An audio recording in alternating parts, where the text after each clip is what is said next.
So many options for toilet paper. Quintuple ply? This roll is titanium enforced. This one is made from elderly trees. Is that good? Just grab Angel Soft. It's simple, soft, and strong, and for any budget. Angel Soft. Soft and strong. Simple. Rack your look for summer now at Nordstrom Rack and save up to 60% on brands you love. We've got them. Rag & Bone, Vince, Stuart Weitzman, Calvin Klein, Kurt Geiger London, Madewell, Steve Madden, and Adidas. Score great brands, great prices every day at Nordstrom Rack. What will you find? Breezy dresses, easy tops, designer bags and sunglasses, sandals, swim and activewear, plus updates for your family and home. Get summer's best for less, up to 60% less. Today at your Nordstrom Rack store. MSW Media. News with swearing. Daily beans, daily beans. Daily beans, daily beans. Hello and welcome to the Daily Beans for Friday, May 19th, 2023. Today, turns out Jim Jordan's whistleblowers weren't only paid off by Trump surrogates like Kash Patel, they also had their security clearances revoked by the FBI. Eric Prince has been indicted in Austria. Deutsche Bank pays a $75 million settlement to an Epstein accuser. Disney pulls a $1 billion project and 2,000 jobs from Florida. And Ron DeSantis signs a bill that allows the state to take trans kids from their families. I'm Allison Gill. And I'm Dana Goldberg. Hey, Dana, happy Friday. You too. I'm even on the sign-in. I'm just fucking annoyed. I really hate this guy. I don't hate people. I hate DeSantis. The trauma he's causing to the people in his own state, much less putting fear into the rest of the trans community across this country, that God forbid he goes anywhere near the fucking White House. I'm over it. I'm over it. I don't know how out of one side of your face you can say, small government. We want to shrink government down to a size where we can drown it in a bathtub. And, we just don't need the big hand of the government coming in. And parents have rights, parents' rights, parents' rights. But At the other side of your fucking mouth, you're like, oh, we're going to come into your house and look at your family. And if we decide arbitrarily that you have a trans child, we're going to take that child. We're going to state-sanctioned fucking kidnapping. It's so disgusting. And I mean, we got like a Florida triple threat this week, right? We got Ron DeSantis announcing he's running for president. Then we've got this, he signs this anti-trans bill, anti-gay, like all of these awful, horrible government overreach, nanny state based in fascism bills. But then Disney strikes back based on what he's doing. And I mean, I don't understand how he thinks he's going to, be governor of Florida again, let alone president of the United States, even pudding with his fingers. Disgusting fuck. I hate him too. I really do. I really do. And this is absurd. And I know I don't want to get too much at the top of the hour because I know we need to get into it, but how do you even fucking figure out if there's a trans kid in a household? That means that any girl with short hair or any boy with long hair is going to be investigated. None of these kids, and I mean this, kids, even though they're trying to tell you that there's genital mutilation, none of them are having any sort of surgery when they are children. It's just infuriating. So what is this? A little girl walking around because she wants to wear a tie to school and has short hair? All of a sudden she's going to be taken away from her family? Like, I can't. Yeah, like I'm going to wear blue onesies and have my hair up tomorrow. Am I subject to being taken away? It's the most ridiculous and frankly genocidal shit I've heard in a really long time coming out of Florida these days. I don't understand it either, how they're going to determine who. Are they going to go in and if your kid is circumcised, are they going to take your kid away? I know. It's a really good, I mean, it's just absurd. And then that goes into genital checks. Like, who the hell? Because I can't. We should probably get into some other news or you and I are going to burn this place down. I love that flow chart. Does the sport your child plays involve the genitals? Yes. Your child shouldn't play that sport. Yeah. No, you shouldn't inspect the genitals. Like, it doesn't make any, okay. Anyway, you're right. Now, there is a little bit of other news that I wanted to just point out. We're going to cover this on the Jack podcast and on the Cleanup on Aisle 45. For Cleanup on Aisle 45, news in the Weaponization Committee, the 3 Jim Jordan whistleblowers that testified today, had their clearances revoked for doing shit like downloading information off of government computers onto unauthorized devices like flash drives. That is a big fucking... That isn't a whistleblower. A whistleblower is the guy who reports that guy. Yeah. That's a whistleblower.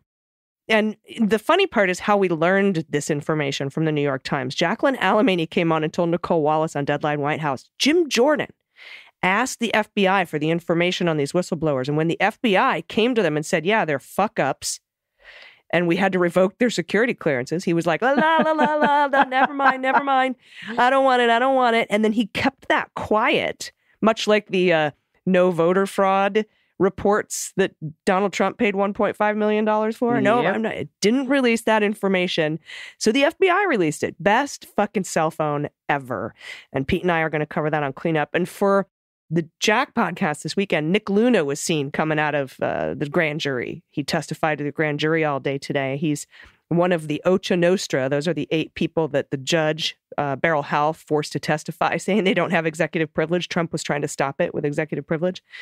So he's number 5 of 8. All that's left, I think, are O'Brien, Johnny McEntee, and Mark Meadows. Those are the only 3 left of people who need to testify in the January 6th investigation. My goodness. So that, I think, is about to wrap up as well. All right, so with all that, let's get to the news. Let's hit the hot notes. Hot notes. All right, Trump ally and former head of Blackwater, brother of Trump Education Secretary Betsy DeVos, Eric Prince. Remember the guy who met in the Seychelles as I very much do. Trump's surrogate when he met with Putin's surrogate to discuss, quote unquote, sanctions busting? Well, he's been indicted for sanctions busting. He's been indicted in Austria for his alleged involvement in trafficking arms to Libya in violation of the UN arms embargo. The indictment comes as a result. He bought some planes and then strapped some guns to him and missiles to him and gave them to Libya. And the UN's like, you can't fucking do that, bro. Oh, There's my arms God. embargo in Libya. And we've been talking about that with Craig Unger on the Mueller, She Wrote podcast for a long time now. The indictment comes as a result of the UN security report issued in February of 2021, all those years ago, which provided compelling evidence supporting the allegations against Eric Prince. The report, conducted by a UN expert panel, revealed that Prince orchestrated a covert military operation in Africa, clandestinely supplying Libyan generals and a warlord named Khalifa Haftar with expensive war equipment to support his fight against the government. Once the frontman of the infamous Blackwater U.S. mercenary group, 53-year-old Eric Prince, who also wanted to do the Marshall Plan, where we would put nuclear reactors built by Russia in the Middle East, and he would guard them with his mercenaries to recolonize the Middle East. That was him and Flynn wanted to do that. But he's no stranger to controversy, right? Known for his association with Trump and Mohammed bin Zayed Al Nahyan, the crown prince of the UAE. Eric Prince mingles with the world's power elite, but the shitty ones. Prince's latest situation is set to bring him from boardrooms and palaces to an Austrian courtroom as a legal storm gathers around him. Wiener Neustadt prosecutors have prepared a case against him and 4 others, citing violations of Section 7 of the War Material Act. The case, filed on April 20th, 420 word, revolves around alleged illicit trade in explosives and war equipment. These are offenses that could get him a 5-year prison term in Austria and Österreich. The development underlines the unfolding narrative involving the dynamics of international law and the weapons industry. Austria's allegations against Prince involve an alleged covert operation supporting Libyan rebel leader Khalifa Haftar in 2019 in defiance of the UN Security Council decree. Prince is accused of supplying Haftar with military assets, including attack helicopters, drones, mercenaries, and weaponry worth over $80 million. Reportedly, one such shipment passed through Austria. That's why Austria has been able to indict him, with Prince employing Austrian firm Globus to transport 20 tons of explosives from Bulgaria to Libya. Good Lord. Yeah. Although these explosives were allegedly for demining, right? We're gonna use these for demining. UN experts dispute that claim and contend they were for military deployment. We need attack helicopters for demining. However, Austrian customs thwarted the delivery due to a contravention in the EU arms embargo on Libya. They said, no. Prince, along with the CEO of Globus, a Bulgarian arms dealer, a British security advisor, and a South African pilot, have now been indicted by the prosecutors in Austria. Their charges under the file number 48HV4423T, in case you're wondering, include allegations of violating the War Material Act, which forbids unauthorization of exportation of weaponry. All 5 individuals are implicated in the case. And despite the allegations, Prince has reportedly denied involvement, distancing himself from Globus and these guys. He's also dismissed the UN's allegations concerning his Libyan dealings as baseless, claiming he has no business connections with Libya at all. I was just giving him guns and explosives and helicopters. It's not yet gone to trial, but proceedings are likely to commence soon. Should Prince be found guilty, he could face maximum sentence of 5 years, like I said, but his extradition to Austria or a voluntary surrender remains uncertain and is probably unlikely.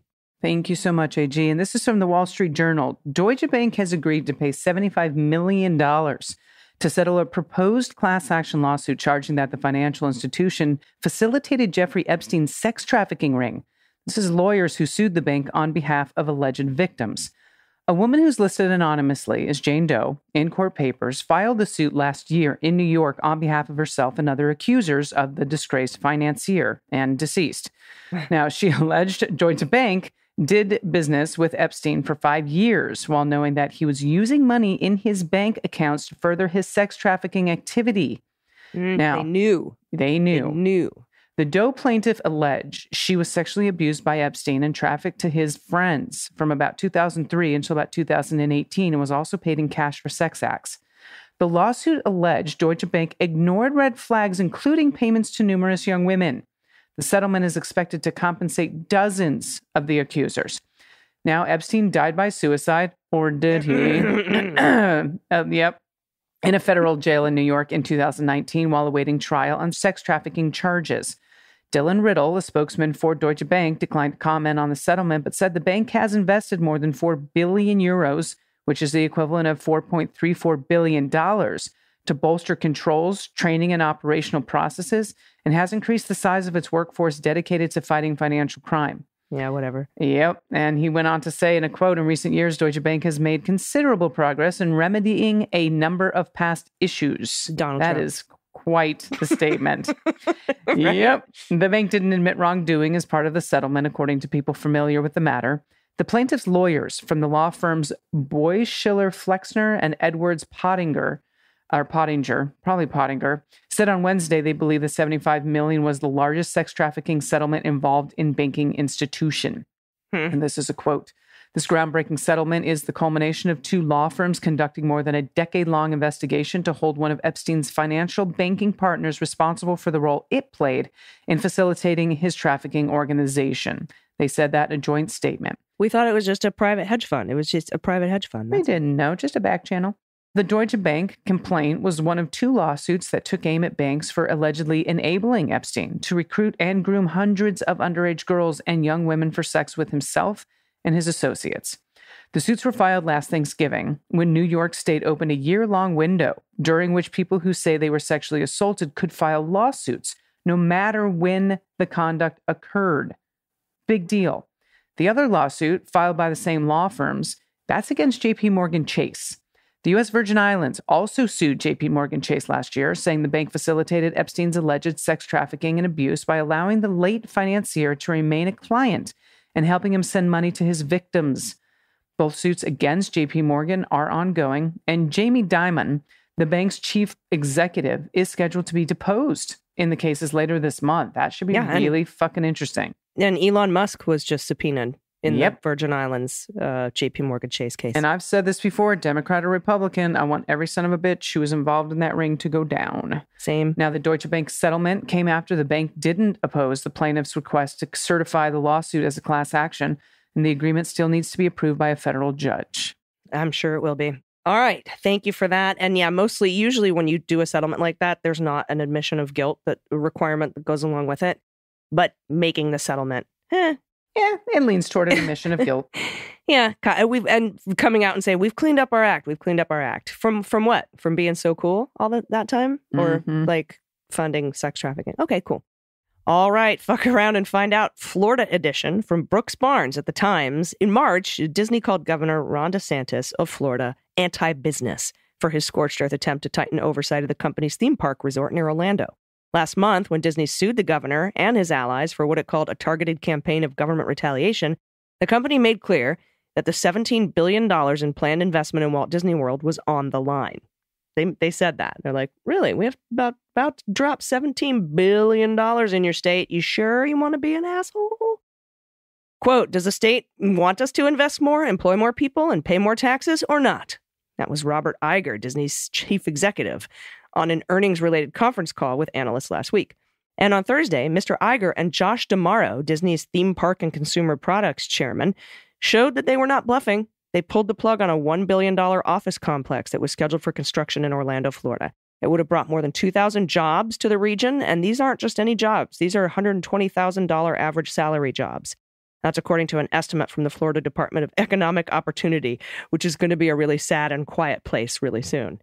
The project, known as the Lake Nona Town Center, was supposed to involve the relocation of more than 1,000 employees from Southern California, including most of a department known as Imagineering, which works with Disney's movie studios to develop theme park attractions.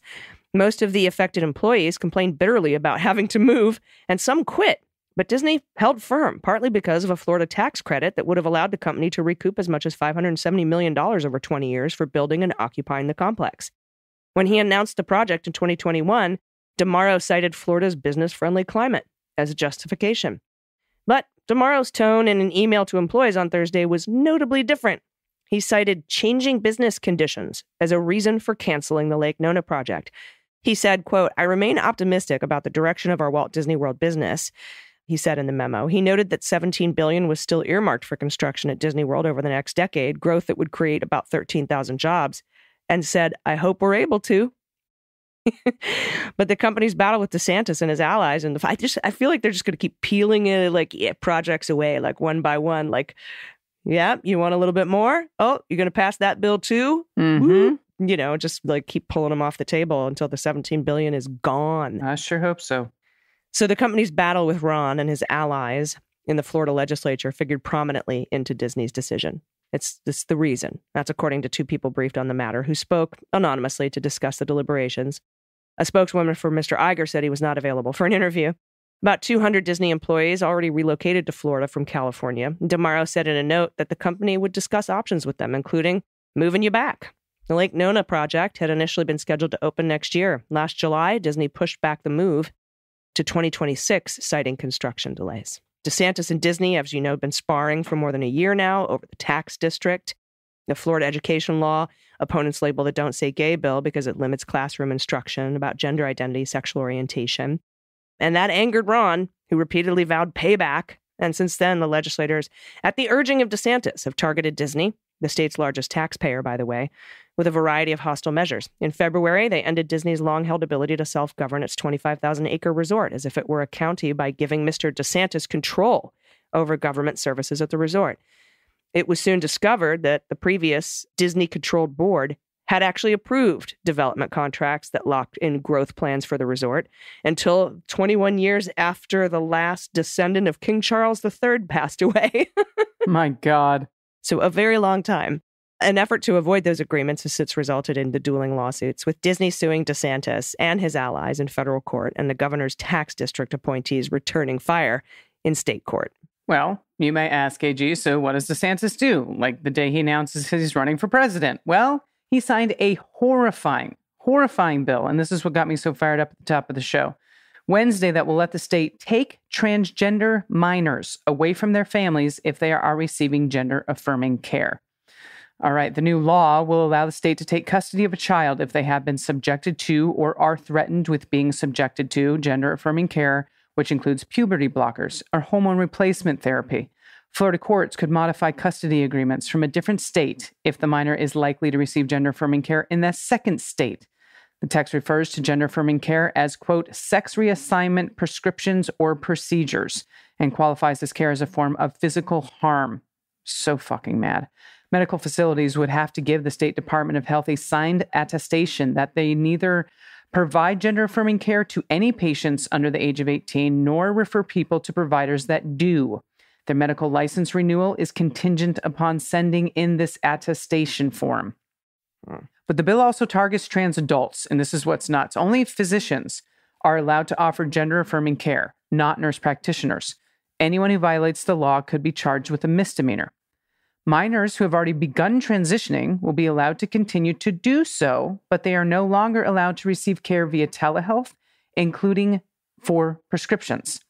Their doctors have to tell them about the risks of gender-affirming care and patients will have to sign an informed consent form, which the ACLU has pointed out often contains misinformation, by the way. Yeah. Doctors who violate any of these new rules could be charged with a felony. Republicans across the country have introduced bills targeting gender-affirming care, but this one is the most extreme measures yet. The people who support these bills insist that they are trying to protect children, but forcibly taking a kid from their loving family sounds more like traumatizing them to me. In fact, that's where the child abuse is, if you ask me. Yeah. Now, what's more, by passing legislation that describes LGBTQ health care as something that should be penalized, lawmakers are putting people of all ages at risk for real harm in this situation. DeSantis also signed an anti-drag bill the same day, which is expected to end all pride parades in the state due to its vague wording. Now, you can read more about that bill here, and we will put that in the show notes. Wow. Unfucking believable. And I mean, it's Pride Month in 11 days. Yeah, June is the beginning of Pride Month, and there has already been several Pride parades canceled in Florida. I'm hoping that there's a lot of people that are in the face of all of this going to still carry on as long as they're safe. Yeah. And make a public display of go fuck yourself to Ron DeSantis. My God.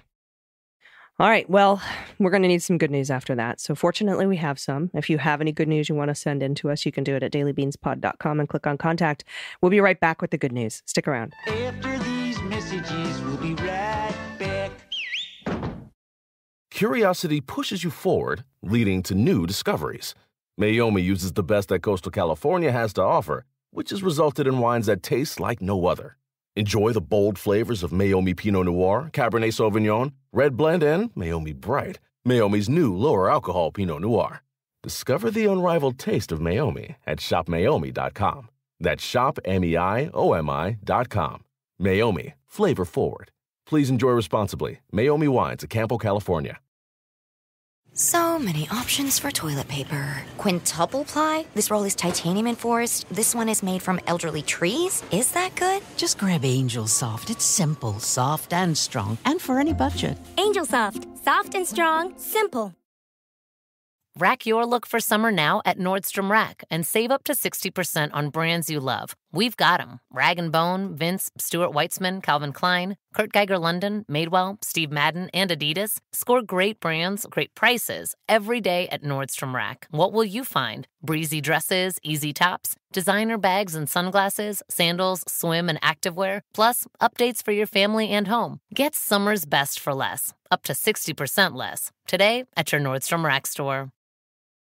At Discount Tire, we know your time is valuable. Get 30% shorter average wait time when you buy and book online. Did you know Discount Tire now sells wiper blades? Check out our current deals at discounttire.com or stop in and talk to an associate today. Discount Tire. Let's get you taken care of.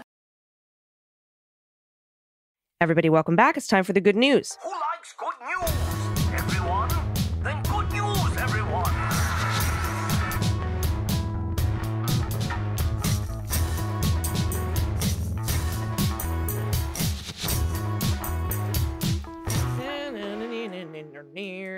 Good news, good news. And if you have any good news, confessions, corrections, you want to give us a fun idiom or a new swear word you've heard or shit kids say or play what the mutt, a shout out to somebody you love or a local pet that's adoptable in your area or a local business you want to support or your business, whatever you want to send us, you can send it to us at dailybeanspod.com and click on contact. First up, Dana from Jennifer, pronouns she and her. Hi, AG and Dana. Love the show. It's part of my listening routine every morning. Thank you, Jennifer. Here's my good news. My son, diagnosed on the autism spectrum at age 3, just graduated from college with honors. Hell yes. We've always known he was brilliant, and he worked so hard to get to this point despite the social and communicative challenges that come along with his flavor of autism. He graduated magna cum laude with a bachelor's in sports management. He has a job interview next week. The COVID shutdown happened in March of his freshman year, so he had to do the spring semester in virtual classes from home. It also caused the cancellation of the planned study abroad trip to the 2020 Summer Olympics in Japan. Oh, man. That one of his professors was going to lead for the sport management students. Despite all this, he returned to campus when it reopened and succeeded so well in his final 3 years that he graduated with a 3.85 GPA. Kicked my butt. So incredibly proud of him and excited to see what the future holds. Here's a picture of my amazing baby. Thanks for all you do and helping keep us sane in these crazy times. This is awesome. Congratulations. What a handsome young man, too. So great. I love hearing stuff like this. Awesome. All right.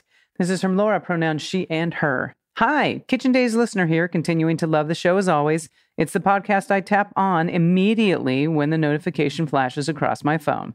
Now, I have a correction. A 6-week embryonic heart, which, as we all know, is actually 28 days from conception, isn't only electrical impulses. I'm not sure where that came from, but it's not an adult heart, but what is being detected by an ultrasound machine with Doppler is actually movement of the primitive embryonic heart, which has already done much of the heart tube folding process that forms the 4 heart chambers and septation in beginning.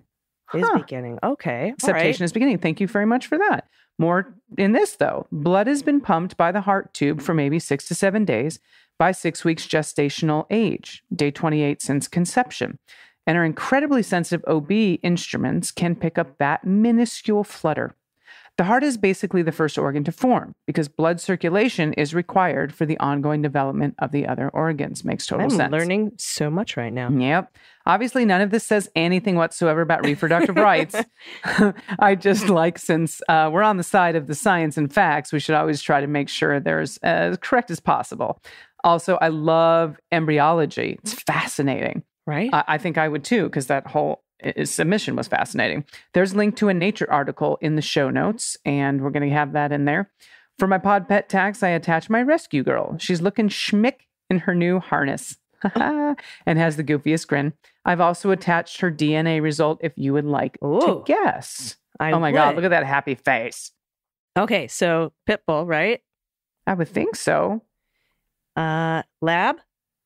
Lab, maybe some terrier in there. Shepherd. Chow. And maybe some sort of a bulldog? Yeah, or a Staffy. I don't know what kind, but yeah. Let's see. We've got bull terrier. Okay, bull and terrier. Bull, yeah. You said bulldog and terrier, so I say that counts. Thank you. Australian Coolie. No. Jack Russell. Didn't say that. Australian Kelpie and Border Collie. Okay, wow. All right. Well, Charlie's adorable. All I know is that Charlie's a happy dog. We got like half a one. Oh my God. I'll give you credit for the bull terrier. Thank you. I got 0. But thank you for that. And that is just fascinating. Seriously. Thank you for correcting me on that. Next up from Colin, pronouns he and him. Hey, Daily Beans. As a full-time PhD student, you have been a major help in keeping me updated with what's happening in my country in a way that my time constrictions allow. I am a Christian LGBTQ+ author and speech-language pathologist, so cool, and I'm researching the intersection of gender and voice in my current studies. While this isn't my area of specialty, I do want to remind you that, similarly to Trump making fun of Biden's stutter, we don't need to make fun of Rudy's speech impediment while discussing his flaws. Thank you for saying that. I am so sorry. So much time on the Stephanie Miller show. That one definitely falls on me. And every once in a while, I forget my P's and Q's. So Colin, thank you. I take full responsibility for that. And I'm glad you said something. I had a feeling it was going to come from somewhere. There are plenty of real reasons that Rudy is a shitty, incompetent person and politician, but a speech disorder is not one of them. And I'm sure you and your audience would agree. Thank you so much for the daily news, and I so appreciate your bold news sharing. I have learned a lot. Attached is a picture of my dog, Epi. I have unfortunately left her in Texas with my parents while I'm doing my studies, but she's one of my favorite things in this world. Look it! Oh my God, so cute. Oh, she's adorable. Colin, thank you. Thank you for that correction. Yeah, I always feel so bad when I know I've done something that the other side pisses me off for. It's my humanity, and I'm open to it, open to the growth. So thank you, Colin. All right, this is from Andrea, pronouns she and her. A little bit of good news from Idaho for once. This week, in an off-session election, our little town came out and forced to preserve the integrity of our local public libraries, shutting out the would-be book banners from the library board. Even in deep red Idaho, we are fighting the good fight, and on occasion, picking up wins. For Pod Pet Tax, I'm sharing my dad's new kitten, Yoda, who has a baby man-cat face. Artemis, the very hungry axolotl, you got hanging out in her kiddie pool while I clean her tank, and one half of Hall and Oates, a pair of African dwarf frogs. What? Nice. Yeah, the great humans and animals in my life and beacons of truth and hope, like you all on the beans, keep me looking forward in our uncertain world. Congrats, Andrea or Andrea. Look at that kitten. It is a baby Catman face on the frog. That axolotl. I don't understand, so cool. but he's got some fun little feathers on his ears. They're so cool. He probably doesn't have ears, so I'm going to get a correction. There's just fun little feathers on his head. There's fun. I like how they have the hand for scale, too. That's I know. So great. All right, I'm going to take the next two here. From Jeremy, he and him. It's almost exactly 6 months since my doggo was declared clear of a persistent set of ear infections that we'd been struggling with for most of the year. Have a picture of her recovering from the drive, vet visit, and subsequent treats. Oh my goodness. Look at that sausage hound. Very happy with it. Looks like an octopus toy. Is that possible? I think so. That's so great. And from Anonymous, no pronouns. Hi, Beans Queens. A friend of mine turned me on to the Daily Beans. And when I learned I could give a shout out to the adoptable pet, I had to tell you about an amazing dog named Sugar at the shelter where I volunteer. She's a 2-year-old little pit bull who looks like a piglet and gives the best hugs. She loves to be around humans, but not other dogs. I like to think of her as the dog equivalent of an introvert. Whenever I see her, she wiggles her little butt, and she loves to climb on my lap and get head scratches. Unfortunately, because our shelter is overcrowded, she needs to be adopted by May 24th. Everybody, that's like 5 days from now. She's at Bradshaw Animal Shelter in Sacramento, California, and her ID number is A827312. She really is one of the sweetest dogs I've ever met, and I'm hoping to find her a home where she's loved and appreciated. Oh, look at the face. Oh, that is a big... Look at the snout. It's a good snout. Boop the snoot. All right, this one's from Colleen, pronouns she and her. Good news or confession? Lately, whenever I listen to the ad-supported version of MSW podcast, I always hear an ad for the Maytag appliance brand, which is celebrating Maytag month. The good... maybe news is that their ad jingle is set to the tune of the song Stacy's Mom. I love that song. I find it equally delightful and appalling that some jingle writers got away with a callback to Fountain of Wayne's 2003 hit Ode to Adolescent MILF Appreciation. One of the best songwriters ever. Stacy's mom has got it going on. I'm so sad he's not with us anymore. Yeah. From Fountains of Wayne. But yeah, Stacy's mom has got it going on. My heart, that song. That's so funny. Maytag month has Stacy's mom. And I God. Like why? Like what's the connection? I guess Gen Xers are buying a lot of appliances these days. Either that or it's a really misogynistic commercial that just Stacy's mom, like only the moms need washer and dryers. Or because she's got a cool mom one. likes the spin cycle. Ooh, maybe she sits on the dryer when it's on. Right. Spin cycle, Stacy's mom. Could That's be right. Yeah. We're trying to find the best in what seems to be a big ripoff of a great song. We have to find the better angels of our advertising nature. I think that's what Lincoln said. Anyway, thank you so much for your good news and your corrections. We definitely take them all to heart and do our best. And we keep working, keep sending them. We will continue to make mistakes. I do all the time. Just let me know and I will fix it and move forward and do the best we can. Same. Because that's, why? Why and not? If you listen to Stephanie Miller, she's a bad influence on all of us. So, Mama is one of the smartest women I know, but bad influence. Bad influence. She's the one that's going to get me arrested if I ever, or my mother. My mother might also get me arrested. If you know the B. Goldberg, she is so funny. But sometimes I'm like, you can't say that. You're not allowed to say that out loud. You can't say that out loud, Mama. Yeah. Oh, man. But thank you. And for all your good news needs and corrections and confessions and everything you want to send to us, you can do it at dailybeanspod.com and click on contact. It's Friday. There is no happy hour today. That is going to be next Friday at 4 p.m. Pacific, 7 Eastern for patrons. And hey, if you want to become a patron, now is the time. We're gearing up for the next 6 months. It's going to be indictment season. Okay. And there might be extra bonus episodes and emergency episodes. And you might have questions for me to ask on the happy hours that we do every other week. And so now is the time. If you've never signed up, we're at this is the season finale. This is the 6 month. This is what we've been fucking waiting for since I started these podcasts. So sign up at patreon.com/Mueller, She Wrote. The Jack podcast, if you sign up at the $5 a month level, $5 a month, you get both Jack and the Daily Beans. And so I really, really encourage you to do that. It really helps us put these shows together. And, I just keep, I'm like a break-even enterprise. Whenever more money comes in, I just pay the people that work with me more. That's kind of. I love that. You two are a generous human being. I think the best way to do it, right? That's the best way to do it. So thank you very much to our current patrons. And hey, if you can't swing it, this show's always free because I love it. And I would do it for free even if we did it for free for the first 6 months. You paid your dues, my dear. You paid your dues. We had fun. We had so much fun, and we still have fun. And I love you, my friend. I hope you have a wonderful weekend. Do you have any final thoughts? Yeah, I'll see all of my Beans fans. If any of you got a ticket in Albuquerque for May 20th, I'll be there Saturday, and I cannot wait to be back in Berkey. Ooh, ooh, ooh. It's going to be such a good show. Turn out. I want to see photos. Yeah, so I'm also filming it, so hopefully we'll get a good tape. Excellent. Oh, it's going to be so good. All right. Thank you, everybody. We'll have an episode of Jack on Sunday. We'll have the bonus weekly wrap up this weekend. We'll have the cleanup on Aisle 45 weekly wrap up for patrons this weekend. And then Dana, will you be back on Monday with us? Yes, I will be back on Monday. Next week's going to be a tiny bit spotty just because of work, but we'll talk about that. But I will be back in your ears Monday morning. Awesome. Until then, everybody, please take care of yourselves. Take care of each other. Take care of the planet. Take care of your mental health. Vote blue over Q. And take someone with you. I've been AG. And I've been DG. And them's the Beans. The Daily Beans is written and executive produced by Allison Gill with additional research and reporting by Dana Goldberg. Sound design and editing is by Desiree McFarlane, with art and web design by Joelle Reeder with Moxie Design Studios.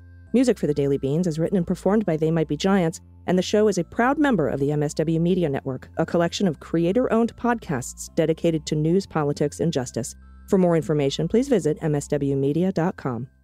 MSW Media. So many options for toilet paper. Quintuple ply? This roll is titanium enforced. This one is made from elderly trees. Is that good? Just grab Angel Soft. It's simple, soft, and strong, and for any budget. Angel Soft. Soft and strong. Simple. Just in and so good. Thousands of summer deals at your Nordstrom Rack store. Save big on the season's best new arrivals. From Free People, Adidas, Kurt Geiger London, Steve Madden, and more. Starting at just $30. Seriously. So rack your look for summer. Score great brands and great prices at Nordstrom Rack today. Hurry in and get first dibs on the sun-ready styles you want from just $30 at your Nordstrom Rack store. What will you find?